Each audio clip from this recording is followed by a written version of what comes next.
Kovo 13 diena 1964 metai. Kew Gardens, New Yorkas. Apie 3:15 nakties mergina vardu Kitty Genovese ėjo namo po darbo, kai prie pat namų ją užpuolė vyras vardu Winston Moseley, kuris ją padūrė. Mergina parkrito ant žemės ir šaukėsi pagalbos. Keli jos kaimynai gyvenantis tame pastate girdėjo jos pagalbos šauksmus, bet ne vienas neišėjo jai padėti. Anot vėlesnių pranešimų, vienas vyras pažvelgė per langą ir užpuolikui sušuko, kad jis paliktų merginą ramybėje. Tai trumpam atbaidė Moseley ir jis pasišalino.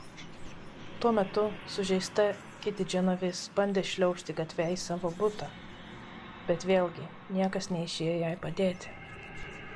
Liudininkai pranešė, kad maždaug po 10 minučių tas pats užpuolikas grįžo, kai mergina jau buvo prie pat savo buto durų. Jis dar kartą dūrė merginai peiliu ir ją taip pat išprievartavo. Jis tada pavogė šiek tiek grynųjų ir pasišalino. Visas šitas incidentas truko apie pusvalandį ir Kitty buvo padurta 14 kartų. 2 liudininkai jau po visko prie jos priėjo ir iškvietė policiją. Bet tai jau buvo per vėlu. Kitty gyvenimas užgeso ten ir tada. Kai ši žmogžudystė buvo spausdinta dienraščio The New York Times straipsnyje, buvo teigiama, kad net 37 žmonės matė šį įvykį, bet nenorėjo asmeniškai kištis ir manė, jog jai padės kiti. Spalio 24 diena 2009 metai. Richmondo vidurinėje mokykloje, Kalifornijoje, vyko šokių vakarėlis, kai mokyklos ribose buvo brutaliai išprievartauta ir žiauriai sumušta 15 metų mergina. Ir užpuolikų buvo apie 10 ar daugiau. Aukos vardas nebuvo atskleistas.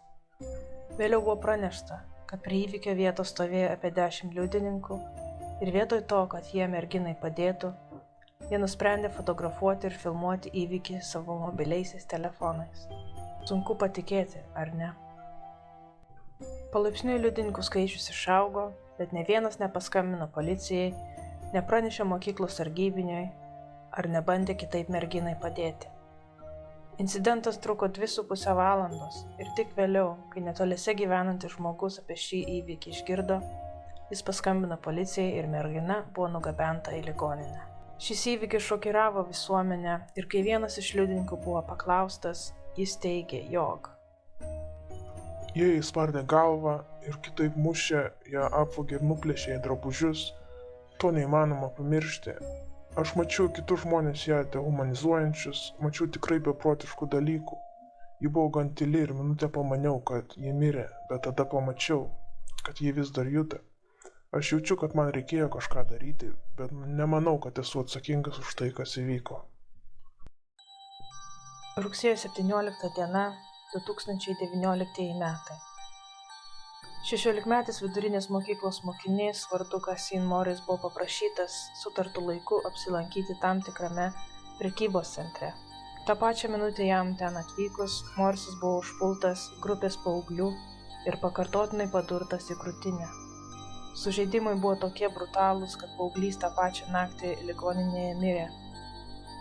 Šis įvykis vyko vidury dienos ir keletas video buvo rasti internete, kuriame buvo užfiksuotas visas užpuolimas. Niekas nesivargino įsikišti ir berniukui padėti, bet tik filmuoti mobiliaisiais telefonais. Šis incidentas aiškiai atspindi žmogiškumo stoką ir pašalinio asmens, ar kitaip vadinamo liudininko efekto poveikį. Sausio 21 diena 2006 metai. Paryžius. Prancūzų kilmės žydas vardu Ilan Halimi buvo pagrobtas, kankintas ir nužudytas gaujos, vadinamos marokiečių barbarai.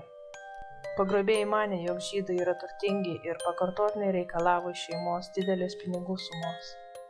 Bet deja, Ilano šeima buvo dirbančiosios klasės piliečiai ir nebuvo pasiturintis. Ilanas buvo deginamas žiebtuvėliais, pjaustomas peiliais ir jo visi pirštai buvo sulaužyti. Jis buvo kankinamas 24 dienas ir vėliau padegtas apipylus jį degalais ir vasario 13 dieną jis mirė nuo visų šitų sužeidimų. Pagrobimo metu Ilano kaimynai girdėjo jo riksmus, kai kurie netgi išėjo į tai pasižiūrėti, bet niekas neišdrįso įsikišti ir padėti.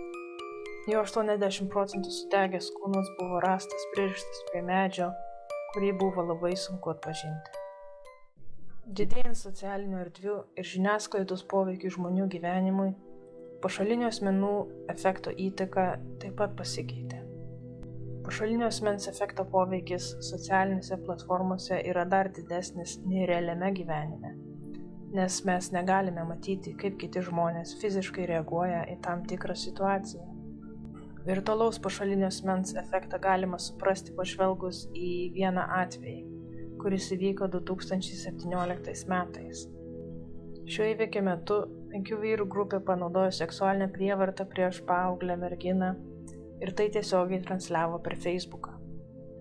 Yra žinoma, kad šią transliaciją žiūrėjo apie 40 žmonių, tačiau niekas nepranešė to policijai. Kita tiesioginė transliacija Facebook'e buvo apie neįgalų asmenį, kuris buvo kankinamas grupės individų. Žmonės neigiamai į tai komentavo, bet niekas nepranešė policijai. Yra begalė tokių pavyzdžių, kai žmonės socialinėse erdvėse stebi tokius įvykius, pavyzdžiui, internetinės patyčias ir nieko nedaro. Ir aš pabaigai užduosiu tokį klausimą. Kai kitą kartą pamatysite, ką nors besityčiantį Facebooko komentaruose ar sukniubusi žmogų gatvėje, kaip manot, ką darysit? Kitoje dalyje kalbėsiu daugiau apie šio efekto priežastis, kurios mums padės suprasti, kas iš tikrųjų vyksta tokiose situacijose. Būtinai užsiprenumeruokite, jei dar to nepadarėte, ir nepraleiskite antros dalies. Ačiū, iki greito.